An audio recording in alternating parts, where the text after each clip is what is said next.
Daleks in Manhattan and Evolution of the Daleks are really enjoyable Dalek episodes. They stand in contrast to every new series Dalek story made before or since. It's the only Dalek episode in the 10th Doctor's era that isn't a series finale, giving us lots more time to focus on the Daleks specifically. It's the first of only 2 Dalek historical episodes of the new series, the other being Victory of the Daleks. It's generally considered to be the weakest of the Russell T Davies era Dalek stories, and while I'm not necessarily setting out to change anyone's minds on that assertion, I am going to at least point out the good aspects of this episode and argue the case that, while it isn't the best Dalek two-parter out there, it is at least a very enjoyable watch that I think is undeserving of its unfavourable reputation. The first aspect of Daleks in Manhattan and Evolution of the Daleks that I want to discuss is the supporting characters. Some of them are great, some of them are grating, but they all have a role to play. This episode is set in New York 1930 during the Great Depression, and its characters help to establish this iconic setting. Solomon, played by Hugh Quarshie, who plays Captain Panaka in Star Wars Episode 1 The Phantom Menace, is the level-headed, authoritative leader of Hooverville, a community of destitute people living in Central Park. From his first scene to his last, he is characterised by a commitment to fair play, human decency and tolerance. Solomon mentors Frank, played by Andrew Garfield of the Amazing Spider-Man fame. Frank is idealistic, hopeful, and perhaps a bit naive, but also brave. Another brave character in this story is Laszlo, Tallulah's boyfriend, who is abducted by the Daleks early in the story and subjected to horrific experiments, but is able to escape and spends the rest of the episode helping the Doctor and protecting Tallulah, who is considered to be the weak link of the supporting cast in this episode, but shows their qualities later in the story, as their fierce devotion to Laszlo manifests in acts of surprising bravery. The supporting cast in this episode represent the antithesis of everything Dalek. They are tolerant, supportive, brave, and selfless, and it's fitting that this is the case, as this episode focuses on the distinction between humanity and the Daleks more than any other Dalek episode. The main plot of this story is that Dalek Sec reaches the conclusion that, if the Daleks are supposed to be the superior race in the universe, and they are hiding out in the sewers of 1930s New York in a desperate attempt to survive, maybe they aren't so superior after all. Sec deduces that, as humans have shown an uncanny ability to survive and thrive throughout intergalactic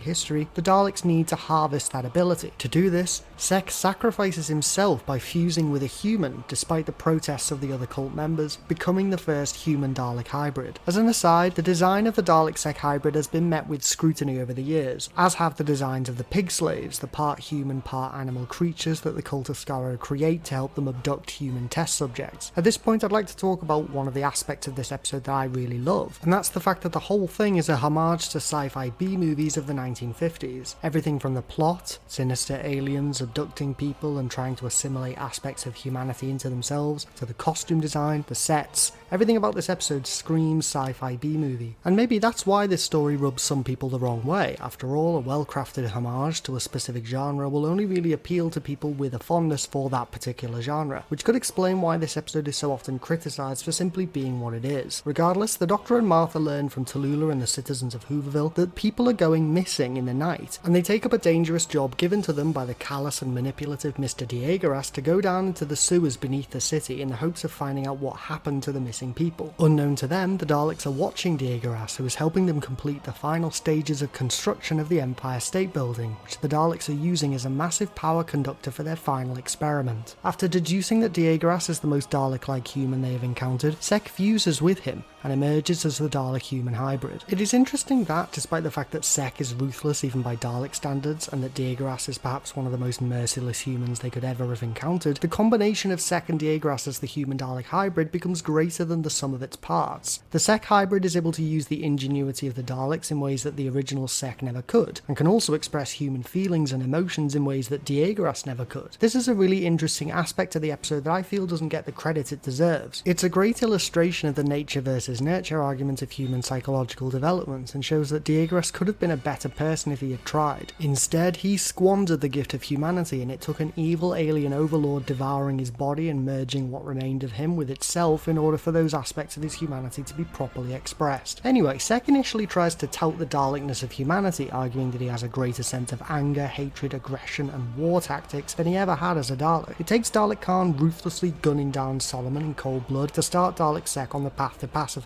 I'd just like to point out how great this scene is. The constant switching between the Dalek Dalek perspective looking down from above and the human perspective on the ground. The fact that Sec initially seems ambivalent but moves closer to the screen as Solomon's speech reaches him, and how Dalek Thay's gunstick is trained on the hybrid's back as a subtle piece of foreshadowing. Eventually, however, Sec begins to see the faults of the Dalek way and realises that the only future for his species is to embrace human emotions. This doesn't go down well with the other cult members, particularly Thay and Jast, who betray Sec, promoting Dalek Khan to leader instead. Sec is captured by his former servants and chained up like a pet. They don't outright kill him, likely out of a twisted sense of respect for what remains of his Dalek DNA, but their horrible treatment of him makes it clear how they view anything that deviates even slightly from the Dalek ideal. The Doctor even calls them out on this, and shows his respect for Sec by calling him the cleverest Dalek ever. The fate of Dalek Sec is a perfect illustration of the Dalek ideology. Regardless of how good you are at your job, how level-headed of a leader you are, or how beneficial your ideas might be, if you don't conform to the norm, as far as the Daleks are concerned, you are utterly worthless. The army of human Daleks, which were co-opted by the cult and transformed into essentially empty human shells with Dalek souls, are treated in much the same way. After sacrificing everything to create this new race of human Dalek hybrids, Thay basically declares war on them at the first sign of disobedience. His statement, "If they will not obey, then they must die," says it all. And the ironic thing is, the typical Dalek arrogance displayed by Thay and Jast as they wade into this pointless firefight eventually gets them killed. Sec dies sacrificing himself for something he believes in. Thay and Jast are gunned down needlessly because of their own hubris. That fact alone says a lot about the character of the Daleks. Speaking of the character of the Daleks, this episode contains rare examples of individual Daleks debating each other and having discussions. This is exactly what we wanted from a team of Daleks who can imagine and think outside the box. Hearing Daleks having a verbal debate is a rare thing, and this episode implements this wonderfully. It really helps that each member of the cult has a distinct voice. It also makes me wish that we'd have had more time with the Dalek Parliament from Asylum of the Daleks, as it would have been another great opportunity for a good Dalek debate. The scene in which Sec debates his plan with the other members of the cult is one of the best scenes of Dalek dialogue in all of New Who, and it's a real shame that we haven't had more scenes like this in subsequent Dalek stories. Another strong aspect of this episode that is worth pointing out is its soundtrack. Murray Gold rarely drops the ball with the Dalek soundtracks, and Daleks in Manhattan and Evolution of the Daleks might just be his best work. The iconic 7-note motif of this episode appears again in tense moments of several other Dalek episodes such as Journey's End and Victory of the Daleks, but to me, the absolute best part of this episode is the cult of Skaro itself. Each member of the cult is perfectly characterised. Thay talking out of turn is carried over from Doomsday. Jast's shrill fanaticism contrasts well with Khan's booming delivery of the pro-hybrid speech at the end of Part 1, making the fact that he usurps the rank as well as the voice of Dalek Sec in Part 2 all the more conniving. Sec himself is the standout character of this story. In Dalek form, he has a great presence, and the hybrid is a great character. Blending the Dalek speech pattern with Diegris's American accent is unnerving, but it somehow works, and you can really feel for the guy when he's giving his final speech to the Daleks, trying in vain to reason with them. In fact, every Dalek scene in this episode is excellent. Daleks stalk the sewers, shrouded in darkness, and the ominous shot of the Dalek grill moving past the Doctor and Tallulah as they hide, coupled with the excellent Dalek sound design, is one of the most understated yet memorable Dalek moments of the Russell T Davies era. We also get to see the Daleks conduct a full frontal aerial attack on Hooverville, showcasing how these seemingly unwieldy tanks can also double as nimble fighter bombers. This episode shows us the capabilities of the Daleks both in terms of their raw power and also their guile. We see the power of the Daleks as well as the evil of the Daleks, and mixed up in all of this is the plight of the Dalek Sec hybrid, one of the most underappreciated Doctor Who characters in the history of the show. Writer Helen Rayner, the first woman to write a televised Dalek story, gives us an introspective and emotive look at the Daleks as a species and as a society, with perhaps the most unique and endlessly rewatchable Dalek episodes of the new series. She puts the Daleks in a very unique situation and does a great job of illustrating how the iconic Pepperpots deal with threats to their purity from within and without, all while carrying the essential middle act of the 10th Doctor's Dalek episode saga. What do you think of Daleks in Manhattan and Evolution of the Daleks? Which member of the cult of Skaro was your favourite? Had Dalek Sec survived, do you think he could have made a good companion to the Doctor? Let me know in the comments below.